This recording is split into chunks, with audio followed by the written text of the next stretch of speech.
الله أكبر. لا إله إلا الله. الله أكبر. الله أكبر ولله الحمد. الله أكبر. الله أكبر. الله أكبر. لا إله إلا الله. الله أكبر. الله أكبر ولله الحمد.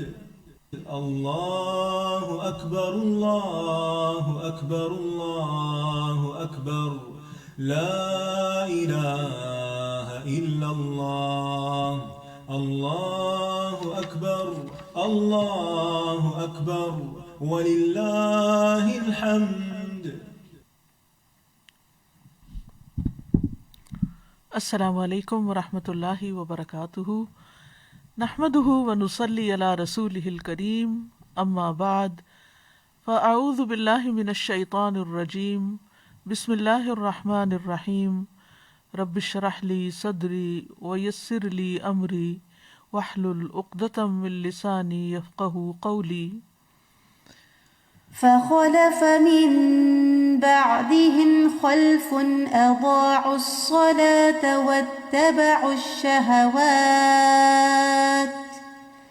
واتبعوا الشهوات فسوف يلقون غيا۔ پھر ان کے بعد ایسے نالائق جانشین ان کی جگہ آئے جنہوں نے نماز کو ضائع کر دیا اور خواہشات کے پیچھے لگ گئے، تو وہ عنقریب گمراہی کو ملیں گے۔ اللہ سبحانہ تعالیٰ نے ہمیں اپنی عبادت کے لیے پیدا کیا ہے۔ سورۃ الذاریات میں آتا ہے وَمَا خَلَقْتُ الْجِنَّ وَالْإِنسَ إِلَّا لِيَعْبُدُونَ، میں نے جن و انس کو محض اس لیے پیدا کیا کہ وہ میری عبادت کریں۔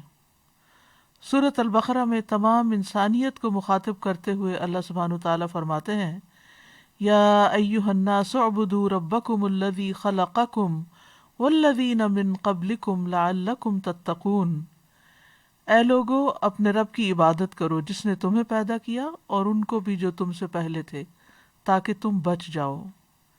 عبادت کا معنی ہوتا ہے انتہائی خضوع اور عاجزی اختیار کرنا۔ اس عاجزی کی بہترین مثال اور بہترین عبادت نماز ہے۔ نماز عبادت کی اعلیٰ ترین شکل ہے، یہ ایک فرض عبادت ہے۔ نماز ہمیں دنیا میں برائیوں سے بچاتی ہے اور آخرت میں جہنم کی آگ سے۔ نماز ہماری غلطیوں اور کوتاہیوں کا کفارہ بھی کرتی ہے، اسی لیے قرآن مجید میں اور سنت رسول صلی اللہ علیہ وسلم میں اس کی بہت تاکید آئی ہے۔ اس کو ادا کرنے والے کامیاب اور اس سے گریز کرنے والوں کا برا انجام اس آیت میں بتایا گیا ہے، جس کا آج ہم مطالعہ کریں گے۔ فخلف من بعدهم خلف اضاعوا الصلاة واتبعوا الشهوات فسوف يلقون غیا۔ سورۃ مریم کی آیت نمبر 59 میں اللہ سبحانہ وتعالیٰ فرماتے ہیں فخلف من بعدهم خلف، تو ان کے بعد ایسے لوگ جانشین ہوئے۔ عربی میں ایک خلف ہوتا ہے، ایک خلف ہوتا ہے۔ خلف کہتے ہیں برے جانشین کو اور خلف کہتے ہیں اچھے جانشین کو۔ یعنی سورۃ مریم میں اللہ سبحانہ تعالیٰ نے جن انبیاء کا ذکر کیا، ابراہیم علیہ السلام، موسیٰ علیہ السلام، اسماعیل علیہ السلام، ادریس علیہ السلام، ان سب کا ذکر کرنے کے بعد، ان کی تعریف کرنے کے بعد اللہ تعالیٰ فرماتے ہیں فخلف من بعدہم خلف، کہ ان کے پیچھے یعنی ان قابل تعریف لوگوں کے بعد ایسے برے جانشین آئے کہ جن کی سب سے بڑی برائی کیا تھی؟ اضاعوا الصلاۃ، انہوں نے نماز ضائع کر دی، واتبعوا الشہوات، اور خواہشات کے پیچھے لگ گئے۔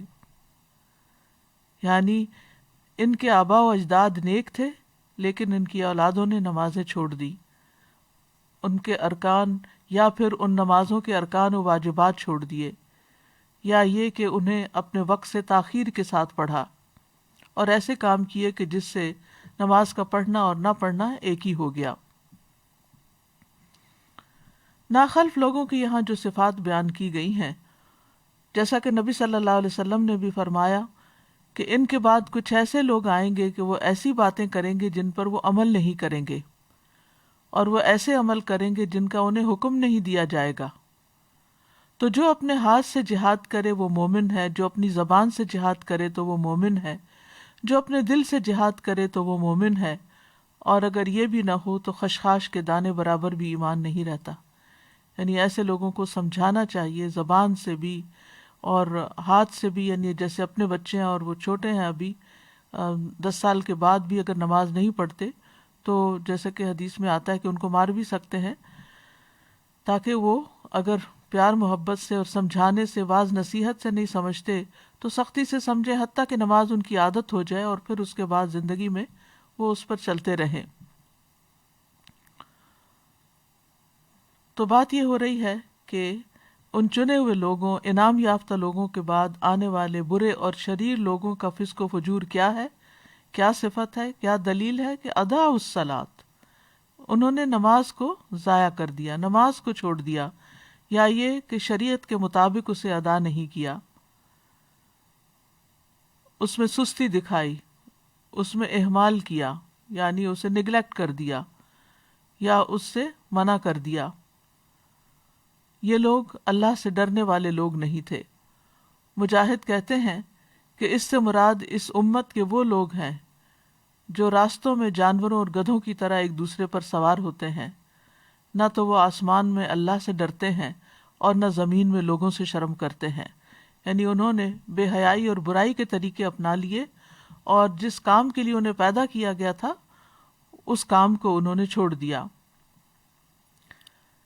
ابو سعید خدری کہتے ہیں کہ میں نے رسول اللہ صلی اللہ علیہ وسلم کو فرماتے ہوئے سنا، 60 سال کے بعد نااہل لوگ پیدا ہوں گے، یعنی نبی صلی اللہ علیہ وسلم کے جانے کے 60 سال بعد، جو نماز کو ضائع کر دیں گے اور خواہشات کی پیروی کریں گے اور جہنم کے گڑھے میں جا پڑیں گے۔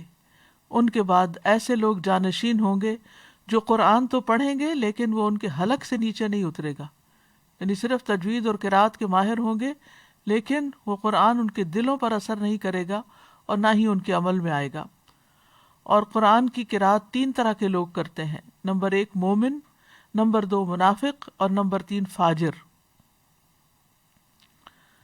ادا الصلاۃ، انہوں نے نماز کو ضائع کر دیا، یعنی ایک اہم فریضہ جو دین کا ستون ہے، جو ایمان کا معیار اور کسوٹی ہے اور جو رب العالمین سے اخلاص کا ثبوت دینے کا ذریعہ ہے، تو اس میں انہوں نے اپنی نمازیں ضائع کی، یعنی اہم فریضہ کو ادا نہیں کیا۔